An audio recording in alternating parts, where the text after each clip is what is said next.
요한복음 11장 1절에서 16절까지의 말씀 한 절씩 교독하겠습니다. 어떤 병자가 있으니 이는 마리아와 그 자매 마르다의 마을 베다니에 사는 나사로라.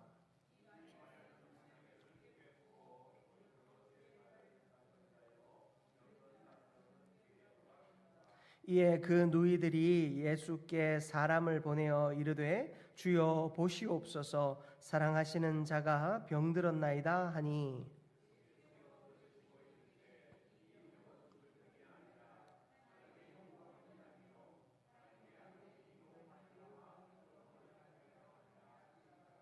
예수께서 본래 마르다와 그 동생과 나사로를 사랑하시더니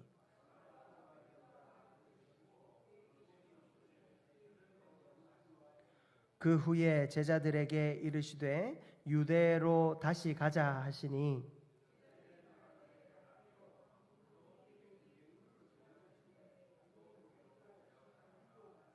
예수께서 대답하시되 낮이 12시간이 아니냐, 사람이 낮에 다니면 이 세상의 빛을 봄으로 실족하지 아니하고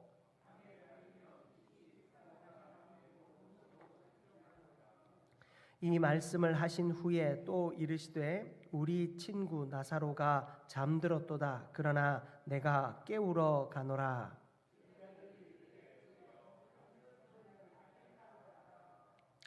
예수는 그의 죽음을 가리켜 말씀하신 것이나 그들은 잠들어 쉬는 것을 가리켜 말씀하심인 줄 생각하는지라.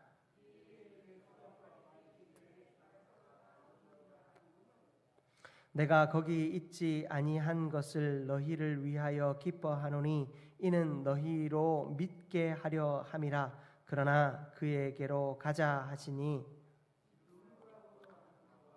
다른 제자들에게 말하되 우리도 주와 함께 죽으러 가자 하니라. 아멘. 할렐루야. 아멘. 오늘 수요 생기예배 나오신 여러분을 환영하며 축복합니다. 주님께서 우리 가운데 또 귀한 은혜 주실 줄 믿습니다. 우리 서로 바라보면서 이렇게 인사 한번 나눴으면 좋겠습니다. 주님의 이름으로 환영합니다. 환영합니다. 여러분은 의심이 들 때, 오늘 말씀의 제목이 의심이 들 때죠. 의심이 들 때 어떤 행동을 하십니까? 제가 의심이 들 때 사람들이 하는 행동들을 조금 이렇게 한번 적어봤어요. 먼저 의심이 들 때 주저하고 망설이게 되더라라는 거예요. 여러분, 어떤 중요한 결정을 두고 그 결정을 미루거나 또 다른 사람에게 의존하는 사람들이 있습니다. 예를 들어서 이 의심이 들 때 누구에게 의심이 들까요? 자기 자신에게 먼저 의심이 드는 겁니다. 그러니 예를 들어 면접 기회가 왔어요. 그런데 그 면접 기회가 갑자기 찾아왔을 때 나는 아직 준비가 안 됐어 라고 하면서 그 면접 자리를 포기해 버리는 겁니다. 결혼을 앞두고 정년기에 있는 이들이 손을 보자 라고 할 때도 나는 아직 뭔가 준비가 안 됐어 라고 하면서 포기하는 거예요. 저도 사실 결혼을 이제 신학대학 1학년 때 했어요. 신학대학 1학년 때 제가 사례를 얼마를 받았냐면 그때 50만 원인가를 받았어요. 50만 원을 받았는데 이거 받으면서 제가 결혼을 할 수는 없잖아요. 그래서 남자는 자고로 여자를 데려오면 그래도 먹고 살 준비는 하고 결혼을 해야지 생각을 했어요. 그러니까 아무리 생각해도 목사는 돼야 결혼을 하겠더라고요. 그런데 장모님께서 한마디 하셨습니다. 목사가 언제 준비가 되겠냐 늘. 그래서 제 형편을 살펴보니까 학생이고 아직 3년은 더 공부해야 되고 계속해서 여전히 준비는 안 되겠다 싶더라고요. 그래서 일단 결혼을 하고 준비하기로 하고 결혼을 했더니 그걸로도 살아는 지더라고요. 우리가 의심이 들면 자꾸 망설입니다. 그래서 제가 집사람에게 이제 연애를 오래 했거든요. 제가 한 8년 9년 연애를 하고 결혼을 해야 되는데 아내는 무작정 기다리고 있고 저는 목사가 되면 결혼을 하겠다, 준비가 되면 결혼하겠다고 하니 말은 못하고 또 그 다르게 말하면 믿음 없는 사람 될까봐 말은 못하고 기다리는데 나중에 결혼하고 나서 이야기하는데 그때 제일 섭섭했다 하더라고요. 제가 그 결혼을 미루자고 할 때 저 스스로에게 확신이 없었습니다. 그렇기 때문에 그 기회가 찾아올 때 자꾸만 미루려고 했습니다. 여러분, 또 우리는 어떤 의심이 들 때 어떤 행동을 하는가? 다른 사람에게 의존합니다. 여러분, 우리가 꼭 보면 스스로 결정하지 못하고 두 가지 중에 하나를 남에게 말하면서 내가 어떤 걸 살까? 계속 물어봅니다. 자기가 갖고 싶으면서도 자꾸 물어보고 사기 전에 수많은 후기들을 살펴보면서 다른 사람에게 그 결정을 이제 미루는 모습들을 보게 됩니다. 또 의심이 들 때 어떻게 행동하는가? 다른 길을, 지금 가는 길을 회피하고 가야 할 길을 회피하고 다른 길을 선택하고자 합니다. 결국에 그것은 한참을 돌아가는 일이고 잘못된 길이지만 내가 확신이 없으므로 그 길을 가지 못하고 다른 길을 선택하게 됩니다. 또 의심이 들면 어떻게 행동하는가?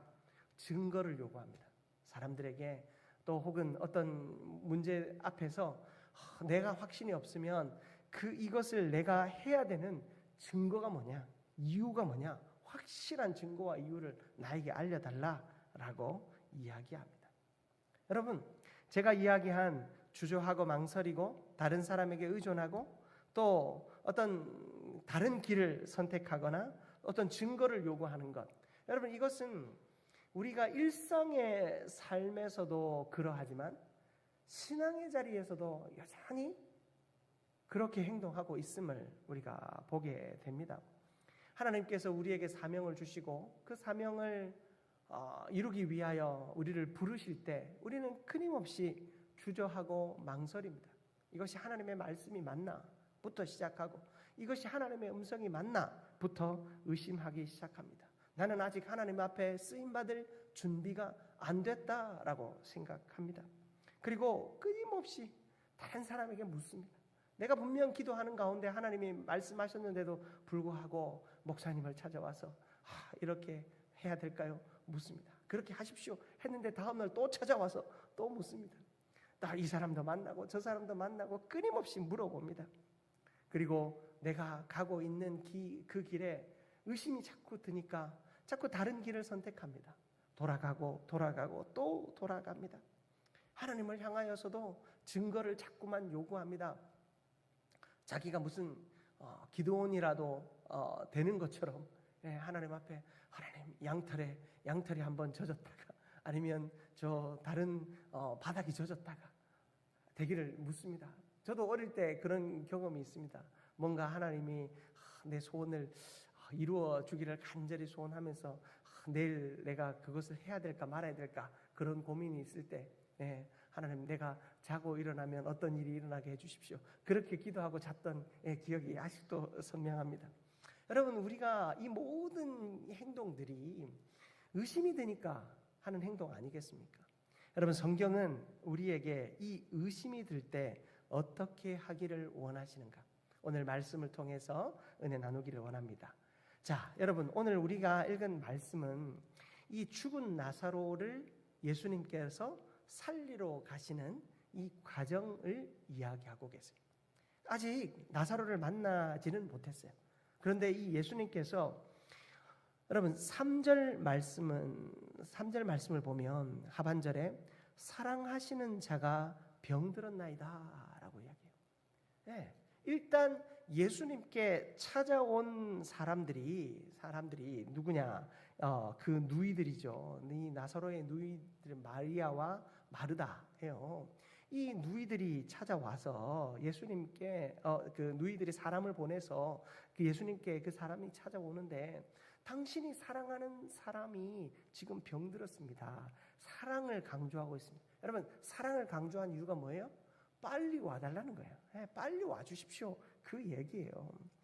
그런데 이 예수님은 어떻게 하십니까? 이틀을 더 유하시고 계심을 보게 됩니다. 여러분, 예수님께서 사랑하는 사람을 위해서 곧장 달려가셨어야 하는데 예수님께서는 그것을 들으시고 이틀을 더 유하십니다. 그리고는 제자들에게 말씀하십니다. 그 마리아와 마르다에게 이야기를 전하게 한 것이 아니라 그냥 제자들에게만 이야기하는 겁니다. 4절 말씀을 보시면 이 병은 죽을 병이 아니라 하나님의 영광을 위함이요 하나님의 아들이 이로 말미암아 영광을 받게 하려 함이라. 자, 예수님께서 지체하시는 이유가 있었어요. 예수님이 지체하신 이유는 무엇입니까? 하나님의 영광을 위함이고 또한 스스로가 하나님의 그 영광을 받게 하기 위함이다 라고 말씀하셨어요. 예수님도 이 나사로를 사랑하셨어요. 여러분 5절 말씀을 보시면 예수께서 본래 마르다와 그 동생과 나사로를 사랑하시더니, 예수님은요 나사로만 사랑했던 것도 아니에요. 마르다와 마리아와 그리고 나사로 모두를 사랑하셨어요. 사랑하니까 다른 일 다 제쳐주고 가셔야 되잖아요. 그런데 예수님은 이틀을 지체하십니다. 그런데 예수님은 그 이틀을 지체하신 이유가 분명했어요. 그러나 제자들은 예수님의 말을 듣고도 그 말을 이해할 수 없었어요. 여러분 7절 말씀을 보시면 그 후에 제자들에게 이르시되 유대로 다시 가자. 이틀을 머무신 후에 다시 유대로 가자라고 말하니 제자들이 원래 같으면 뭐라고 느껴야 되겠습니까? 아, 사랑하는 나사로를 이제 살리러 가시는구나 생각해야 되잖아요. 그런데 제자들은 어떤 반응입니까? 아니 선생님, 유대인들이 선생님을 돌로 쳐 죽이려고 했던 그곳을 왜 다시 가시려고 하십니까? 가면 죽으실 수도 있습니다 라고 묻습니다. 예수님께서 그들에게 말씀하시지요. 조금은 생뚱맞는 말씀을 하십니다. 낮이 12시간이 아니냐? 사람이 낮에 다니면 이 세상의 빛을 봄으로 실족하지 아니하고 밤에 다니면 빛이 그 사람 안에 없는 거로 실족하느니라. 갑자기 왜 이 낮과 밤 이야기를 하시는지 제자들은 도무지 이해할 수 없었습니다. 그 말씀을 하신 후에 10절 보시면 우리 친구 나사로가 잠들었도다. 그러나 내가 깨우러 가노라. 나사로가 잠들어 있다라는 거예요. 깨우러 가겠대요. 그러니 제자들은 뭐라고 생각합니까? 12절 보십시오. 제자들이 이르되 주여 잠들었으면 낫겠나이다 하더라. 아, 나사로가 죽을 병에 걸린 것이 아니고 진짜 잠든 거군요. 그러면 낫겠죠. 굳이 예수님이 그 위험한 데까지 가실 이유가 있습니까? 라고 묻는 겁니다. 13절에 보면 말씀하시죠. 그의 죽음을 가리켜 말씀하신 것이나 그들은 잠들어 쉬는 것을 가리켜 말씀하심인 줄 생각하는지라. 여러분 이 말씀을 보면 제자들의 믿음의 수준을 볼 수 있어요. 제자들의 믿음의 수준은 여기까지인 거예요. 이들은 예수님이 나사로를 살려러 가셔야 되는데 가지 않았던 이유가 뭔지 깨닫지 못했어요. 단지 예수님께서 바로 가지 않으신 것은 그곳에 있는 사람들이 예수님을 돌로 쳐 죽이려고 하니까 예수님이 두려워서 가지 않은 것 아닌가 하고 생각했던 것 같아요. 14절에 예수님이 다시 말씀입니다. 밝히 이르시되 뭐예요? 예수님이 다시 한번 그들을 깨우칠 수 있도록 말씀하셨대요. 나사로가 죽었느니라. 나사로가 죽었느니라. 15절도 보십시오. 내가 거기 있지 아니한 것을 너희를 위하여 기뻐하노니 이는 너희로 믿게 하려 함이라. 그러나 그에게로 가자 하시니. 여러분 예수님께서 가지 않으신 이유가 여기서 명확하게 들려집니다. 내가 바로 갈 수도 있었지만 이틀을 지체한 것은 누구를 깨닫게 하기 위함이다? 너희들을 깨닫게 하기 위함이다라고 이야기합니다. 16절도 보십시오. 도마의 이야기가 나옵니다. 도마가 뭐라고 얘기하냐면 제자들에게 우리도 주와 함께 죽으러 가자 하니라. 이 도마의 행동은 제자들 전체의 생각을 대변하는 문장이라 여겨집니다. 제자들은 이렇게 말씀하시는데도 불구하고 제자들은 여전히 깨닫지 못합니다. 예수님이 굳이 그러면 그 사지로 나가시겠다고 하면 그래, 그러면 같이 우리도 예수님과 함께 죽자 하는 그 마음, 어떤 결사각오를 가지고 이 유대로 다시 돌아가고자 하는 모습을 봅니다. 참 각자의 믿음대로 행동하는 것을 봅니다. 여러분, 이 제자들에게는 믿음이 없었어요. 예수님의 행동에 대한 의심이 있었습니다. 예수님이 왜 바로 가시지 않지? 예수님이 나사로를 사랑하지 않는 것이 아닐까? 예수님이 왜 가시지 않지? 예수님이 죽는 것이 두려우신가? 예수님이 왜 갑자기 또 가자고 하시지?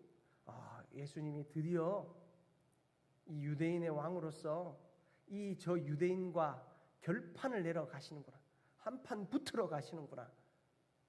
여러분, 제자들은 각자의 생각과 각자의 의심과 각자의 판단을 가지고 행동하고 있음을 보게 됩니다. 예수님은 끊임없이 말씀하십니다. 나 하나님의 영광이 이 나사로의 죽음을 통하여 드러날 것이고, 그리고 나사로를 살리는 과정을 통해 내가 그 하나님의 영광을 보게 될 거다. 너희들이 그 하나님의 영광을 나를 통해 보게 될 거다 말씀하십니다. 그리고 나사로는 그냥 자는 게 아니고 죽었다라는 거예요. 여러분, 아까 제가 넘어간 9절 말씀을 다시 한번 보십시오. 낮이 12시간이 아니냐. 사람이 낮에 다니면 이 세상의 빛을 봄으로 실족하지 아니하고 밤에 다니면 빛이 그 사람 안에 없는 고로 실족하느니라. 여러분, 지금 뜬금없이 말씀하시는 이 이야기는 누구를 가리키는 말씀이실까요? 제자들을 향한 말씀인 것입니다. 니들은 나와 같이 지금 빛과 같이 있으면서도 너희들 속에 빛이 없어서 지금 어떻게 해요? 밤에 다니고 있는 거예요. 끊임없이 실족하고 있는 거예요. 끊임없이 실족하고 있는 이 제자들을 예수님의 가리켜 말씀하고 계신 겁니다. 사랑하는 성도 여러분, 우리는 살아가며 크고 작은 문제들을 만납니다. 그러나 그 크고 작은 문제들의 중심에 무엇이 있는지, 하나님의 뜻이 무엇인지, 여러분, 우리가 그것을 먼저 고민하고 그것을 위하여 먼저 기도하는 신앙의 자리로 나와 있습니까? 아이고, 큰일 났네. 아이고, 어떡하지? 하나님이 나한테 지금 왜 이러시나? 아이고, 큰일 났네. 하나님, 다른 증거를 좀 보여주십시오. 하나님, 나 이 문제 꼭 해결해야 되는데, 하나님, 나 이 시험 꼭 해결해야 되는데, 하나님, 다른 어떤 문제를 좀, 이 문제에 대해서 내가 해결받을 수 있는 어떤 다른 방법은 없습니까? 논리적인 증거를 요구하고 다른 사람에게 자꾸만 묻습니다. 다른 사람들을 자꾸만 의존합니다. 주저하고 망설입니다. 여러분, 우리의 신앙의 자리는 예수 그리스도 안에 있어야 합니다.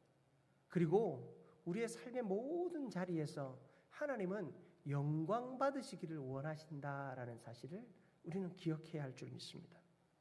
여러분, 문제는 결코 우리를 망하게 하지 않습니다. 여러분들이 삶의 자리에서 어떤 어려움을 겪고 또 어떤 문제를 겪고 계십니까? 여러분, 그 문제가 여러분을 망하게 하는 것이 아니라 그 문제 속에서 내가 길을 잃었기 때문에 망하고 있는 겁니다. 예수 그리스도와 동행하면 내가 낮을 걷는 사람이고, 예수 그리스도와 동행하지 않으면 나는 밤을 걷는 사람이 되는 것입니다. 여러분, 아까 9절 말씀에 10절 말씀에 밤에 다니면 빛이 그 사람 안에 없는 고로 실족하느니라. 참 재밌는 표현이에요. 여러분, 빛은 어디 있어야 돼요? 바깥에 있어야 되잖아요. 그래야지 뭔가 앞을 보여줄 거 아니에요. 그런데 빛이 어디 있다고요? 안에 있다는 거예요. 예수님께서 단순히 램프를 들었냐 안 들었냐를 지금 얘기한 것이 아니라는 것을 분명히 우리에게 말씀해 주고 계신 겁니다. 빛 대신 예수가 내 안에 있어야 나는 길을 찾을 수 있습니다. 빛 대신 예수가 내 안에 있어야 문제가 나를 망하게 하지 않습니다. 주님이 고난 가운데에서도 영광 받으실 것을 너무나도 잘 알기에 내가 가진 고난과 내가 겪는 고난과 내가 겪는 이 아픔의 자리가 하나님을 더 진실하게 만나는 계기가 될 수 있는 것이죠. 사랑하는 성도 여러분, 하나님의 뜻과 하나님의 방법이 내 안에서 빛으로 드러날 수 있기를 주님의 이름으로 축복합니다. 우리 안에서 그 빛이 드러나야 합니다. 여러분, 요한 복음에 흐르는 아주 중요한 진리 중에 하나가 이 하나님의 나라에 대한 기준을 요한은 분명하게 제시합니다. 요한이 말하는 가장 중요한 하나님의 나라의 기준이 뭐냐면 우리의 거듭남이에요. 우리가 요한복음 강해를 통해 살펴보았습니다마는 요한복음 3장 3절에 보면 예수께서 대답하여 이르시되 진실로 진실로 내게 이르노니 사람이 거듭나지 아니하면 하나님의 나라를 볼 수 없느니라. 요한복음 3장 5절에서도 사람이 물과 성령으로 나지 아니하면 하나님의 나라에 들어갈 수 없느니라. 여러분, 거듭남이 하나님의 나라에 들어가는, 하나님의 나라를 살아가는 가장 중요한 기준이에요. 그런데 이 거듭남이라고 하는 이 단어는요, 두 단어로 연결되어 있는데요. 이 거듭남은요, 다시 태어남이라는 단어와 또 태어남이라고 하는 단어와 다시 또는 어떤 방향, 이 다시는 방향성을 가진 단어예요. 위로부터 아래로 임하는 다시인 거예요. 무슨 얘기입니까? 여러분, 우리의 거듭남은요, 우리의 새롭게 태어나면 수평적인 태어남이 아니에요. 여러분, 우리가 흔히들 세상에서 그런 얘기 하잖아요. 내가 다시 태어나면 이렇게 안 살 텐데, 내가 다시 태어난다면 다른 지금보다는 더 잘 살 텐데, 그런 얘기 하잖아요.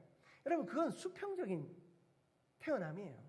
사람이 추구하는 부활과 사람이 추구하는 다시 태어남은, 거듭남은 이 수평적인 거예요.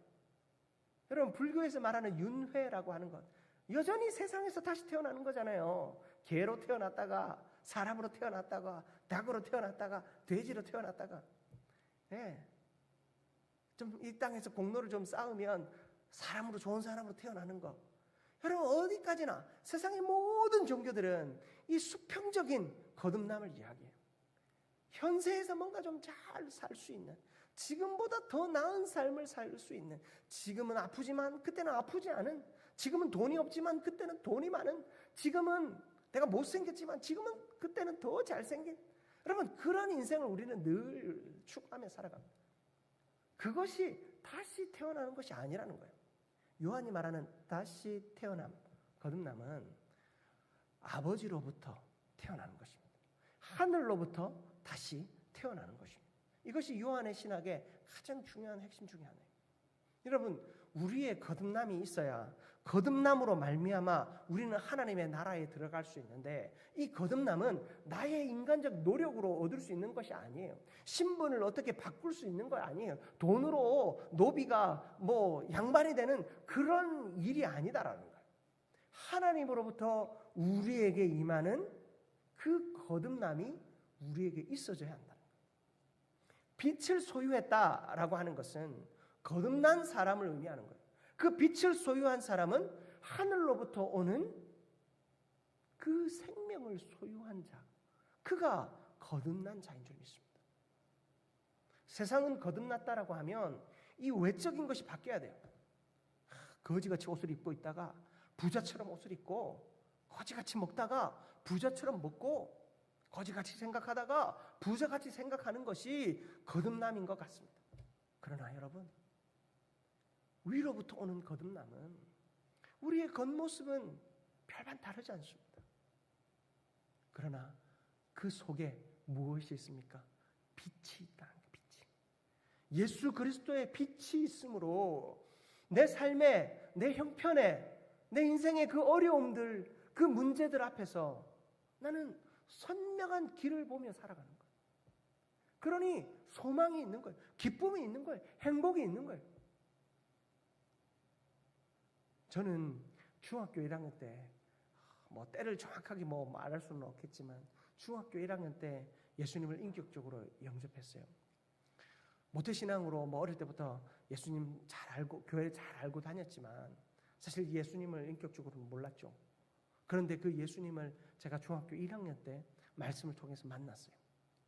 제가 수업을 하고 있는데 어느 날은 하루에 3번씩 선생님들이 갑자기 이렇게 지적하는 거예요. 야, 너 뭔 얘기하고 있었어, 친구? 저는 수업만 열심히 듣고 있었는데 너 왜 자꾸 웃고 있냐는 거예요. 그래서 저는 웃으려고 웃은 적 없고 선생님이 강의하는 거 제가 뭘 안다고 비웃기라도 했겠습니까? 근데 제가 웃고 있는 모습이 자꾸 눈에 띄었나 봐요.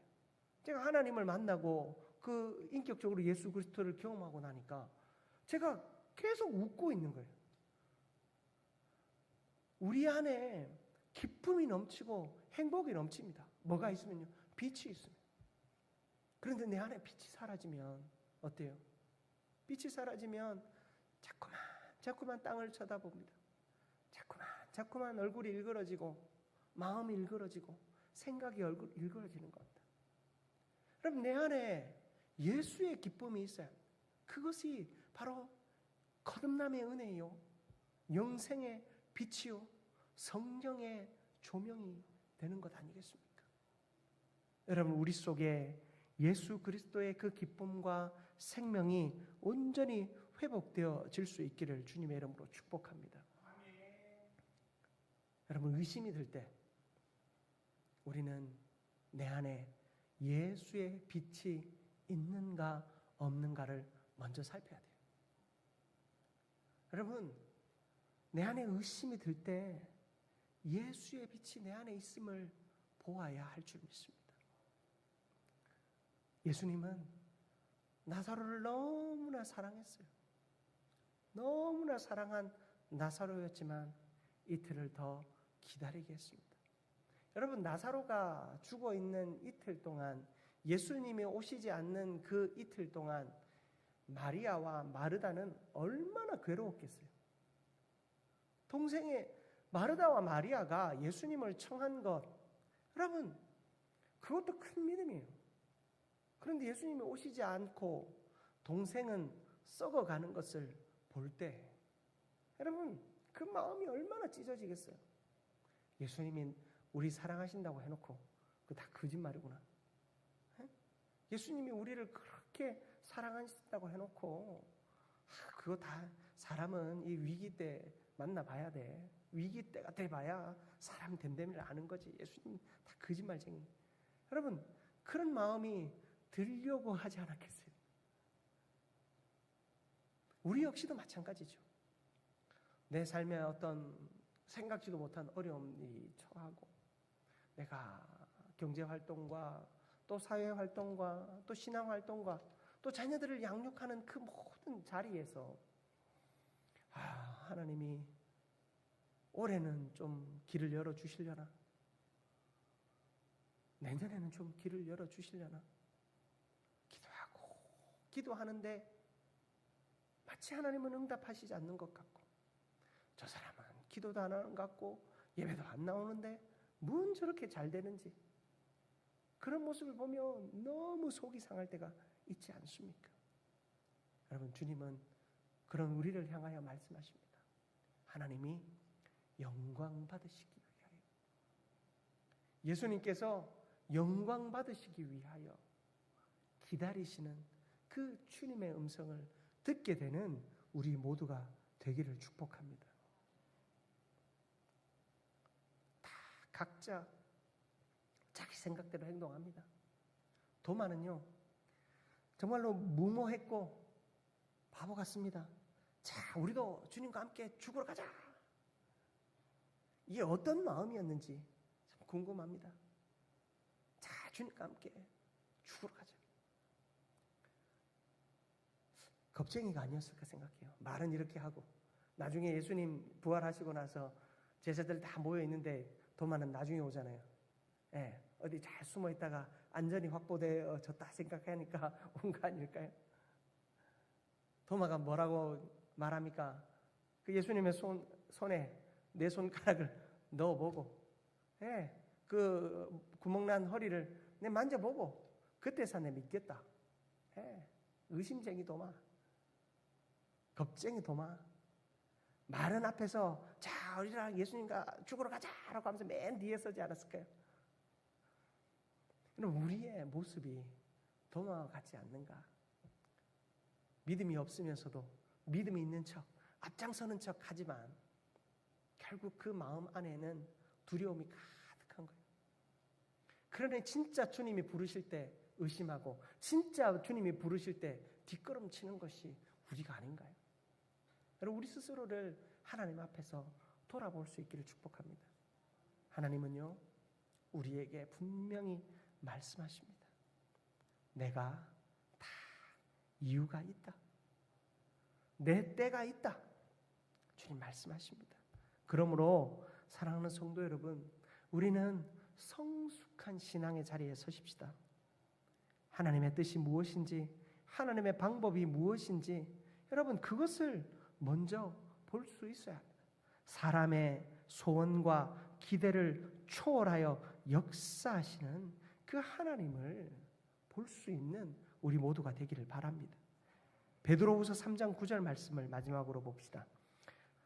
제가 한번 읽어드릴게요. 주의 약속은 어떤 이들이 더디다고 생각하는 것 같이 더딘 것이 아니라 오직 주께서는 너희를 대하여 오래 참으사 아무도 멸망하지 아니하고 다 회개하기에 이르기를 원하시느니라. 아멘. 여러분, 회개가 뭐예요? 회개가 사실은 거듭남이에요. 여러분, 거듭나야 회개할 수 있지 않습니까? 뭐 구원의 서정을 막 얘기하면서 회개를 조금 더 앞에 두기는 합니다만은 여러분, 사실은 그 모든 것들이 동시다발적으로 일어나는 일이에요. 구원받은 자, 예수 그리스도의 생명의 빛이 우리 가운데 임한다라고 하는 것은 우리가 회개하는 것이죠. 주님께서 이 베드로후서 3장 9절의 말씀을 바꾸어 본다면 다 아무도 멸망하지 않고 다 예수 그리스도의 빛을 그 마음에 소유함으로 낯을 걷는 사람이 되기를 주님이 기다리고 계신다라는 그 말씀 하고 계시지 않는 것, 하고 계시지 않습니까? 여러분, 예수 그리스도의 빛을 가슴에 소유하는 우리 모두가 되기를 바랍니다. 이제 의심하지 마십시오. 설교 제목은 의심이 들 때입니다만은 이제는 그 의심이 들 때 우리는 우리의 믿음의 자리를 다시금 점검해야 하는 겁니다. 그리고 내 안에 예수 그리스도의 빛이 있는가 살펴보고 그 예수 그리스도의 빛이 나의 인생을 비추고 나의 길을 비추고 나의 삶을 비추어 주실 수 있도록 믿음의 자리로 온전히 나아가는 우리 모두가 되기를 주님의 이름으로 축복합니다.